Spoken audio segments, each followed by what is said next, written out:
working for my associate's degree in nursing. So, along the way I did have personal kits at home, but they were not very organized. And so it did come to my attention that you always, at the wrong time, you need something and you don't have it at home, and you're up at night and you have a terrible headache, and where's the aspirin, or you have a cut and ouch, and you're searching around and can't find it. And I'm sure all of y'all with kids know, the kids screaming and coming in the house, and mom, what, and if you're not, prepared, then you could find yourself in a little bit of trouble. So what I did today, I took a little, this is like a little trunk box, and you could actually make a first aid kit out of anything. You could get a first aid kit pre-prepared at like a Walmart or Target, and typically those will have everything, but the supplies are pretty limited. You can find that if you make your own kit, and you could take anything from a pencil box to a makeup bag or anything like that, that you can actually customize it and have more items that are really more suited to what you need.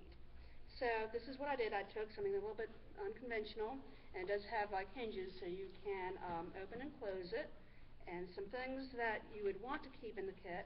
Obviously, you want to make sure that your hands are clean if you have any type of cut or wound. So I usually keep some sort of hand sanitizer to clean your hands, and also some alcohol prep pads.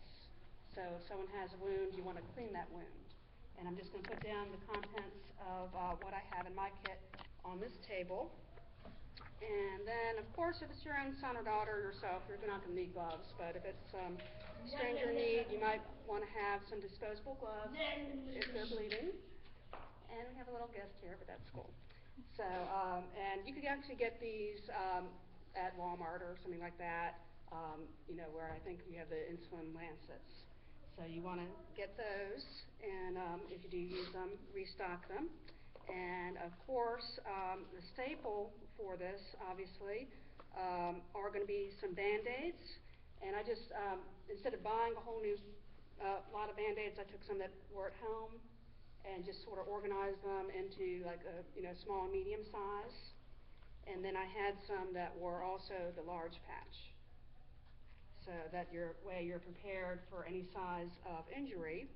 And if you do have a scrape or cut, I had some that were already sealed of antibiotic ointment. And then you also have, I had it in a tube, so these are more convenient for a single use, but then if it's for your own use, it might be easier to get this size. I happen to have some A&D cream to help for healing, and then actually, you may want to either individually or in a tube get some hydrocortisone ointment. So a lot of times if you have like stings or allergies to anything, you might want to have that in your kit. I also had some burn gel, and if you get, also you have, I found some pain relieving gel. So if you have something that's particularly bad, you might want that. And of course, some gauze pad and tape is very useful to have. So, and some more bandages as well. So this really was more for injuries. You could also have what I found, this hot and cold pack, which is very good to have and useful. And there's a lot of, sometimes that's really overlooked in assembling a kit. And they have two types. They have one that's a reusable one. But the only thing about that is that if you use it for a cold pack, you have to put it in the fridge, the freezer ahead of time. The hot pack, you can just put in the microwave for 45 seconds. They make some that are not reusable, that they have a chemical inside that you could just kind of squeeze and activate. And that one is a little bit more, more convenient for your kids. So I might advise to have actually one of the activated ones and then one of these that you have for your own personal freezer. And then, of course, if you have a headache, you want to have some Tylenol. And if you have migraines, you might want to put in your kit one that is specific for migraine or that sort of thing. And then also I had some eye drops. You forget a lot of times, the wind blows or you feel like there's something in your eye. You want to make sure you have some unexpired eye drops. So I think that is pretty much what I have for the kit. And, you know, what I would recommend for if you're just starting out, for less than $10, you could get a pre-made kit. You're not going to get a large quantity of supplies, but it might be a good starter.